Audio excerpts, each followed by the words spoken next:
आज हम पढ़ेंगे अध्याय 1 बहुपद। बहुपद आपने पिछले कक्षा में अध्ययन किया था बहुपद के बारे में, फिर भी एक बार और चर्चा कर लेते हैं।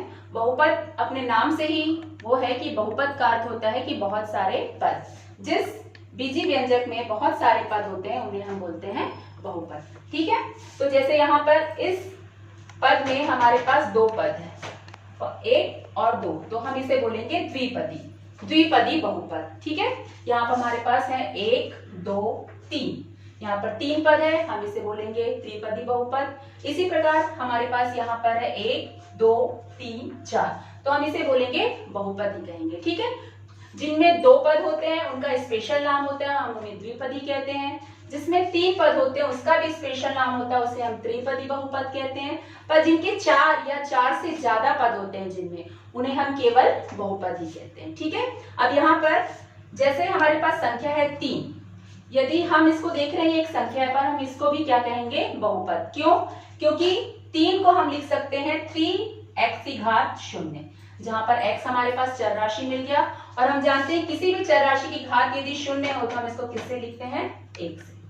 यहाँ पर x की घात 0 का मतलब होता है 1, तो यदि हम x की घात 0 की जगह 1 भी रखते हैं तो हमको क्या मिलता है?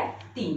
तो 3 को भी हम यदि पढ़ने की भाषा में बोलेंगे तो हम 3 को भी बहुपद कह सकते हैं। ठीक है, तो यहाँ पर सिर्फ इतना ही समझाना था कि जिस बीजी व्यंजक में बहुत सारे पद होते हैं उसे हम बोलते हैं बहुपद। ठीक है, अब यहाँ पर जो बहुपद है उसमें ये जो है वो तुम्हारी चर राशि है और ये वाला तुम्हारी है अचर राशि। ठीक है, यहाँ पर जितने भी यहाँ पर तो आप लोग देख रहे होंगे कि जितनी भी चर राशियां हैं उन सब की घात, देखिए यहाँ पर उन सब की घात कैसी है? सभी की घात देखिए आप धनात्मक है। तो यहाँ पर इस चीज को आपको समझना है कि जिन चर राशि की घात धनात्मक होती है वही बहुपद कहलाते हैं। ठीक है, जैसे हम इधर आते हैं, यहाँ पर देखिए हम यहाँ पर है चर राशि जो है वो x, इसकी घात है ऋण 3। ठीक है, तो क्या ये बहुपद होगा? नहीं, ये बहुपद नहीं होगा। उसी प्रकार यहाँ पर देखिए चर राशि की घात है √y, मतलब चर राशि की घात होती है, √ का मतलब होता है 1/2, तो यहाँ पर चर राशि की घात क्या है? 1/2, तो ये भी हमारा बहुपद नहीं होगा। ठीक है, उसके बाद यहाँ पर देखिए हमारे पर चर राशि की घात है ऋण 1/2, तो ये भी हमारा बहुपद नहीं होगा। तो इससे आप क्या समझ रहे हैं कि जिसमें चर राशि की घात ऋणात्मक संख्या होती है या जिसमें चर राशि की घात एक पूर्ण संख्या नहीं होती है उसे हम क्या बहुपद नहीं कहते। ठीक है, अब आप बहुपद के बारे में जान ही गए होंगे कि जिसमें चर राशि की घात धनात्मक संख्या होती है उसे हम क्या कहते हैं? बहुपद। अब 10वीं कक्षा में हमें बहुपदों का योग, बहुपदों को घटाना, बहुपदों का गुणा और बहुपदों के भाग के विषय में पढ़ना है। तो सबसे पहले हम यहाँ पर देखते हैं कि बहुपदों को जोड़ेंगे कैसे। तो यहाँ पर तुम्हारे पास क्वेश्चन है यहाँ पर हमारे पास कि x+3 व x+4 को जोड़िए। 9वीं में आप ये कर चुके हैं, फिर भी 10वीं में फिर से इसकी पुनरावृत्ति इसलिए मैं एक बार और बता दे रही हूँ। तो यहाँ पर सबसे पहले हम लिखेंगे x+3 + x+4, क्योंकि हम दोनों को क्या करना है? दोनों ही बहुपदों को हमको क्या करना है? जोड़ना है। ठीक है, तो यहाँ पर सबसे पहले क्या करते हैं हम कि x के पदों को एक साथ लिखेंगे, तो हमने x के पदों को एक साथ लिख दिया। ठीक है, और अचर राशि के पदों को हम एक साथ लिख देंगे, तो 3 + 4। अब यहाँ पर x और x जुड़ के कितना हो जाएगा?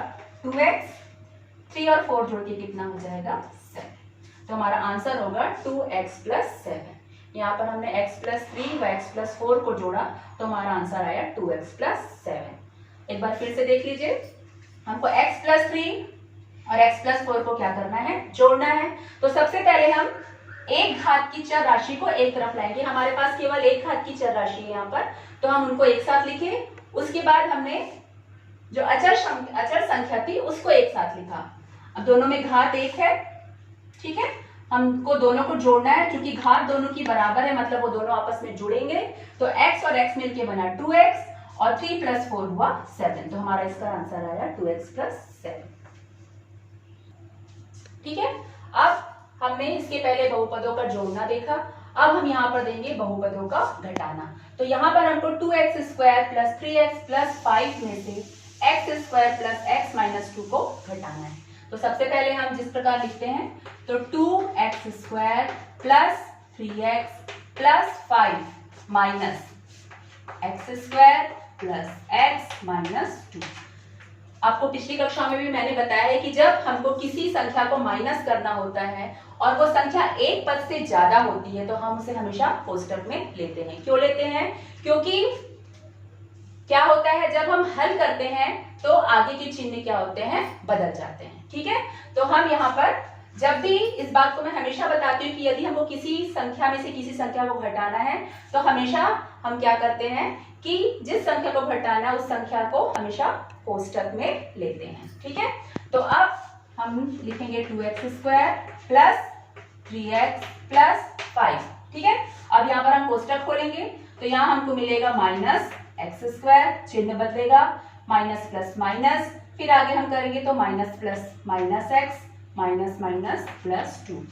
मतलब हम जब भी कोष्टक खोलेंगे तो उन संख्या के सामने के चिन्ह क्या होंगे, बदल जाएंगे। ठीक है, अब हम आगे हल करते हैं। इसके बाद हम क्या करेंगे कि जो समान घात वाले पद हैं उनको हम एक साथ लेके आएंगे। तो यहाँ पर x की घात 2 है, यहाँ पर भी x की घात 2 है और उनको चिन्ह सहित वापस लाना है। ठीक है, तो 2x स्क्वायर, अब देखिए इसके आगे में माइनस एक्स स्क्वायर, माइनस जो है एक्स स्क्वायर का चिन्ह है। ठीक है, तो हम इसको लाएंगे माइनस एक्स स्क्वायर, उसके बाद एक घात वाले पद। ठीक, तो हमने यहाँ पर लिखा प्लस 3x, यहाँ पर लिखा माइनस एक्स, उसके बाद प्लस 5 प्लस 2।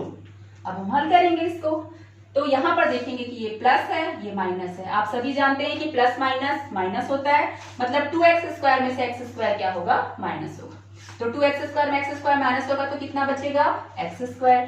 ठीक, अब उसके बाद यहाँ पे देखिए इसके सामने प्लस है, इसके सामने माइनस है, प्लस माइनस माइनस, 3x में से x गया 2x आया, चिन्ह किसका लगेगा, आप सभी जानते हैं बड़ी संख्या का। तो बड़ी संख्या क्या गया, क्या चिन्ह है, प्लस, तो यहाँ पर लगेगा प्लस। ठीक है, अब यहाँ पर देखिए दोनों अचर राशि है, दोनों आपस में जुड़ेंगी, प्लस और प्लस है, प्लस प्लस प्लस होता है, मतलब 5 प्लस 2 कितना हो गया, 7, चिन्ह लगेगा बड़ी संख्या। तो इस प्रकार हम देखते हैं कि बहुपद में से हम किसी बहुपद को घटाते हैं तो आंसर किस प्रकार आता है। ठीक है, तो समझ में आ गया, आप लोग पहले भी इसको बना चुके हैं, बस एक बार रिपीट किया जा रहा है। तो इस प्रकार से हम क्या करते हैं, बहुपद में से बहुपद को घटाते हैं। अब हमने बहुपदों का जोड़ना और बहुपदों का घटाना देख लिया। अब हम आगे देखेंगे बहुपदों का गुणा। दो बहुपद को हम किस प्रकार गुणा करते हैं, तो यहाँ पे देखिए हम गुणा करते समय, बहुपदों का गुणा करते समय वितरण नियम का प्रयोग करते हैं। तो यहाँ पर जब हम गुणा कर रहे हैं तो हम लिखेंगे x प्लस 5 और x माइनस 7। अब सबसे पहले आप लोग बार बार बोल रही हूँ कि आप लोग इस चीज को पढ़ चुके हैं, केवल मैं पुनरावृत्ति कर रही हूँ। फिर भी किसी को समझ में नहीं आएगा तो वो डाउट को क्लियर कर सकता है ग्रुप में पूछकर। ठीक है, तो यहाँ पर सबसे पहले हम x का इन दोनों से मल्टीप्लाई करेंगे। देखिए यहाँ पर x माइनस 7, यहाँ पर हम वितरण नियम का प्रयोग कर रहे हैं। ठीक है, उसके बाद प्लस 5 का हम x माइनस 7 से गुणा करेंगे। एक बार इसका इससे गुणा करेंगे, फिर इसका इससे गुणा करेंगे। ठीक है, तब अंदर गुणा करते हैं तो x का x से गुणा करेंगे तो x स्क्वायर माइनस x का 7 से गुणा करेंगे तो 7x प्लस, अब यहाँ पर हो गया प्लस 5। अब चूंकि यहाँ पर बाहर प्लस है तो दिक्कत नहीं है, जैसा अंदर चिन्ह रहता है बिल्कुल सेम चिन्ह आता है, पर बाहर माइनस होने से क्या होता है, अंदर का चिन्ह बदल जाता है। इस बात को हमेशा ध्यान रखेंगे आप लोग। तो 5 का x से गुणा करेंगे तो प्लस 5x और 5 का 7 से गुणा करेंगे, 5 सत्ते 35 ऋण 35। ठीक है, अब यहाँ पर हम देखते हैं कि वही चीज करेंगे कि समान पद वालों को एक साथ लाएंगे। ठीक है, अब यहाँ पर चूंकि एक्स स्क्वायर है, यहाँ पर हम देख रहे हैं कि एक्स स्क्वायर वाला कोई भी पद नहीं है, तो हम यहाँ पर एक्स स्क्वायर को एक बार लिख देंगे। ठीक है, अब आगे बढ़ते हैं। एक्स की घात 1 एक्स की घात 1 मतलब दोनों समान घात वाले हैं, तो हम दोनों को सॉल्व करेंगे। या देखिए यहाँ पर माइनस है, यहाँ पर ए प्लस है, माइनस प्लस माइनस मतलब 7 में 5 गया 2x, चिन्ह किसका लगेगा, बड़ी संख्या का, यहाँ पर हमने लगा दिया माइनस 2x। माइनस 35 सिंगल है और कोई अचर पद हमारे पास नहीं है, तो हम यहाँ पर लिख देते हैं माइनस 35। तो x प्लस 5 को x माइनस 7 से गुणा करने पर हमको मिला x square minus 2x minus 35। अब हम देखते हैं बहुपदों का भाग। यहाँ पर हमको दिया हुआ है कि 18x² प्लस 9x में 3x का भाग दीजिए। ठीक है, तो चूंकि यहाँ पर एक ही पद का भाग देना है तो वो विधि सरल होती है। आज मैं एक ही पद का भाग देने के बारे में बताऊंगी, अगले सेशन में मैं आपको 2-3 पदों के भाग देने के बारे में बताऊंगी। ठीक है, तो यहाँ पर देखिए, जब हम भाग देते हैं तो 18x² दो तरीके से करते हैं। जो सरल तरीका उसको मैं पहले बता देती हूँ। तो यहाँ पर पहले हमने 18x² बटा 3x प्लस 9x बटा 3x, दोनों ही पदों में हम क्या करते हैं, जिससे को भाग देना उससे हम क्या करते हैं, भाग दे देते हैं। अब यहाँ पर वही 3 छक्के 18, x की घात 2 है और यहाँ पर x की घात 1 है, तो 2 में से 1 घटेगा तो कितना आएगा, 1, तो 6 x की घात 1 आएगा यहाँ पर। और यहाँ पर 3 तिया 9 और x की घात 1, x की घात 1, तो x की घात 1 माइनस 1, तो क्या हो जाएगा, x की घात 0, मतलब केवल आएगा 1, तो ये हो गया 3। ये फास्ट हो गया शायद तक, मैं एक बार और अच्छे से बता देती हूँ। तो यहाँ पर आपने काटा तो 3 छक्के 18 बार मतलब 6 आया। यहाँ पर x की घात 2 है और यहाँ पर x की घात 1 है। तो जब आधार बराबर होते हैं और भाग का चिन्ह होता है तो घात आपस में घटती है, तो यहाँ पर हम 2 - 1 लिख सकते हैं। प्लस यहाँ पर कटा 3 तिया 9, तो हमने 3 लिखा। ठीक है, यहाँ पर x की घात 1 और -1, तो यहाँ पर हम 6, x की घात 2 में से 1 गया मतलब x की घात 1, और यहाँ पर 3, x की घात 1 मतलब x की घात 0। अब यहाँ पर हमको मिलेगा 6x, क्योंकि घात 1 रहती है तब भी हम उसे हटा सकते हैं। और किसी भी घात 0 है मतलब उसका मतलब होता है 1, मतलब 3 का 3। तो इस प्रकार हम 18x² प्लस 9x में से 3x का भाग देंगे तो हमारा उत्तर आएगा।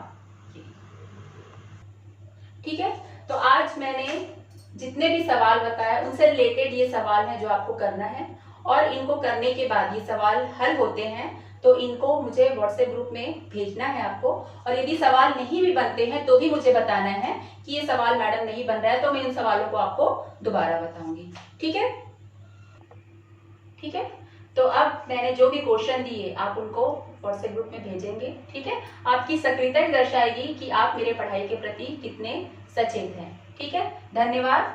आगे के वीडियो के लिए अब हम आगे कल देखेंगे, तो आप इनके सवालों के जवाब बनाकर मुझे व्हाट्सएप में भेजें ताकि मैं जानूं कि आपने कितना पढ़ा।